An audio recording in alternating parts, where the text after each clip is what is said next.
Brian was fined $250 for painting his mailbox red, a tribute to his fallen firefighter brother, by an HOA board member obsessed with visual harmony. Denise Laskin used bylaws like weapons, targeting anything that didn't fit her beige vision of the neighborhood. But Brian found one code she didn't see coming, one that turned her own mailbox into a public safety hazard. And just wait until you see how the county's orange reflectors delivered the final twist and poetic justice.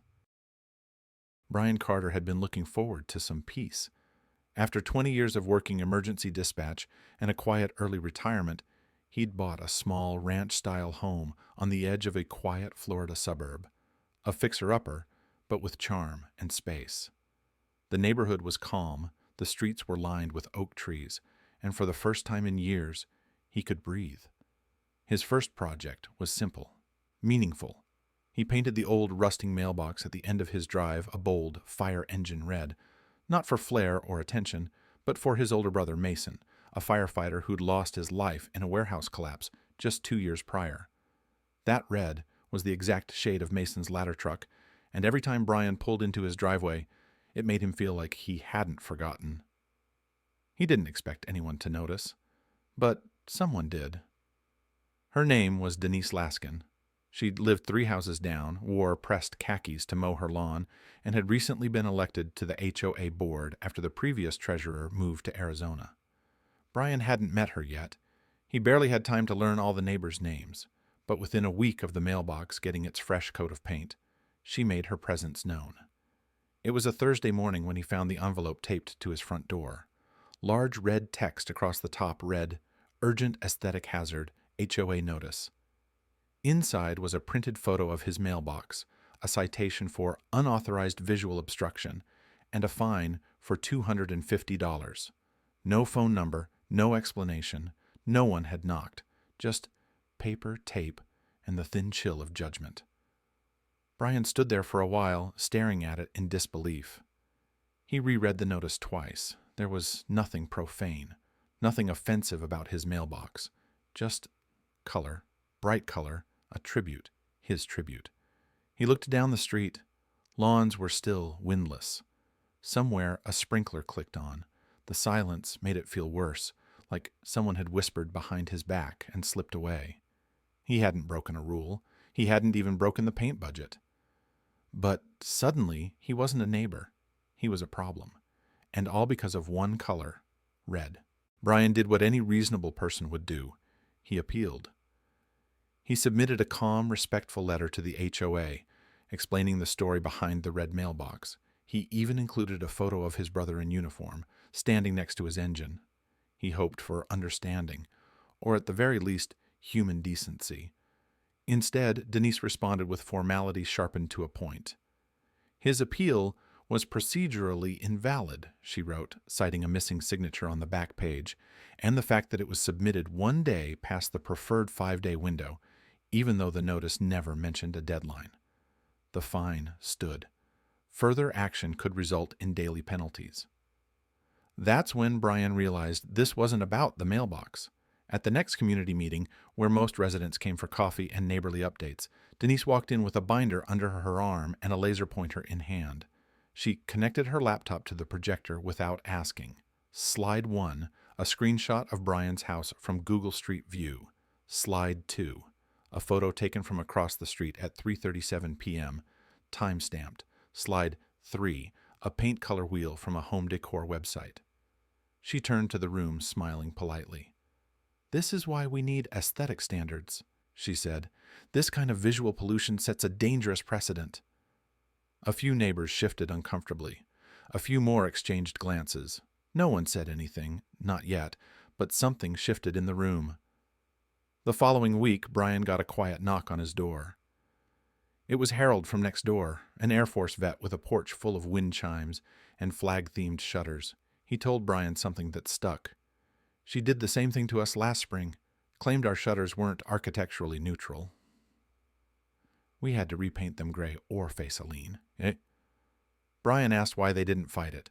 Harold just looked down. "We did. She found a rule we didn't know about. She always does." It all came together then. Denise's obsession wasn't with rules. It was with control. The rules were just tools. If something didn't fit her personal taste, she'd comb through the bylaws until she found a lever to pull. She used paperwork like a weapon, and the HOA board knew, quiet, mostly uninvolved, let her do it. The mailbox wasn't the first target. It just happened to be bright enough to draw attention. But this time, someone was paying attention back. Brian wasn't the kind of man who yelled or slammed doors.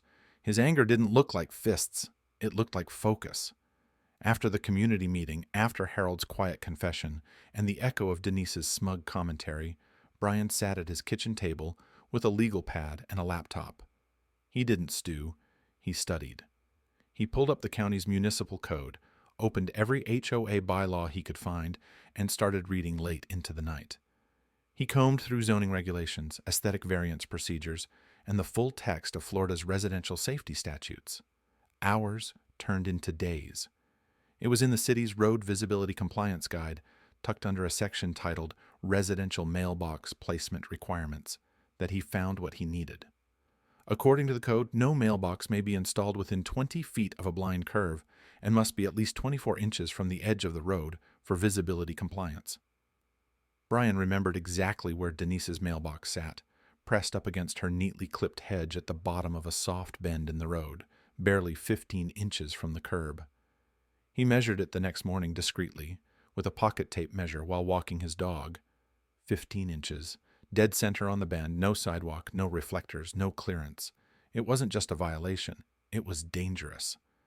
Brian could have brought it to the HOA, but he didn't trust them to act, not with Denise still holding court like a self-appointed monarch.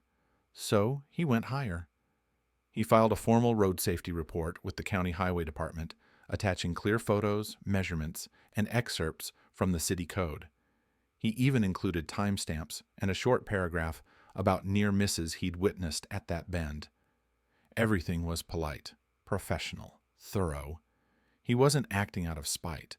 He was doing what she claimed to care about, enforcing standards. 3 days later, while Denise was in her front yard trimming rose bushes, a white county truck with orange striping pulled up to the edge of her property. A second truck followed behind it with hazard cones and rolls of high-visibility tape. Brian watched from his porch, coffee in hand. The crew leader spoke with Denise briefly, clipboard in hand. She pointed at her mailbox, arms crossed, clearly annoyed. But the crew didn't argue. They had paperwork, they had measurements, and they had a job to do. Without another word, 2 workers began wrapping the entire base of her mailbox pole in bright orange reflective tape, the kind used on construction barricades and highway safety signs. They added a yellow diamond sign beside it that read, "Low visibility area. Use caution." Denise stood there frozen, pruning shears still in hand. No one had given her a choice. The beige-on-beige harmony of her perfectly coordinated curb had just been turned into a blinking caution zone. Denise Laskin did not take it well. Within hours of the reflector installation, she was on the phone with the county highway department, demanding to speak with a supervisor. She called it an unwarranted defacement, accused the crew of overstepping, and insisted her mailbox had never caused an incident in over a decade. What she didn't expect was that the call was routed through the county's infrastructure enforcement office, where all conversations were automatically recorded. The clerk she spoke with remained calm, repeating the facts. "Yes, ma'am. The mailbox violates Municipal Visibility Code 13.4b. It is now officially marked as a low visibility hazard. Any alteration or removal of the reflectors or signage may result in a $500 safety non-compliance fine per infraction." There was a long pause, and then the line went quiet. Brian didn't hear the call, but he heard the result. For the next few nights, Denise kept her porch lights off. She stopped waving to passing joggers. She took her trash out after dark. Every time a car rounded that bend, its headlights would light up the bright orange warning tape like a neon sign on her front lawn. Neighbors started noticing, not just the reflectors, but the silence. People who once ignored Denise's antics now smiled quietly at each other when they passed her property. Some whispered about the mailbox incident. Others remembered their own run-ins with HOA notices and started asking questions. The red mailbox at Brian's curb, it stayed, untouched. No new fines, no warnings, not a word. And then, almost 2 months later, it happened. An anonymous complaint was submitted to the HOA about Denise's backyard pergola. The structure, built without prior approval and a few inches taller than allowed, was flagged as non-compliant. The matter was brought up at the next board meeting. Only this time, the other members didn't rush to shield her. They let the process play out. Denise submitted her resignation that Friday. She didn't hold a farewell event. She didn't make a speech. She simply stepped down and faded from the board she once ruled with printed bylaws and pastel-colored spreadsheets. The new board quietly began reviewing the community rules, this time with an eye toward fairness and communication, not control. Brian never sought revenge. He didn't raise his voice. He just followed the rules, the same ones she tried to use against him. And sometimes that's enough. Sometimes justice doesn't come with applause or headlines. It comes quietly on the back of a clipboard and a work order. It arrives in fluorescent tape and aluminum signs, blinking calmly in the night for all to see. And in neighborhoods like theirs, that might be the sweetest justice of all.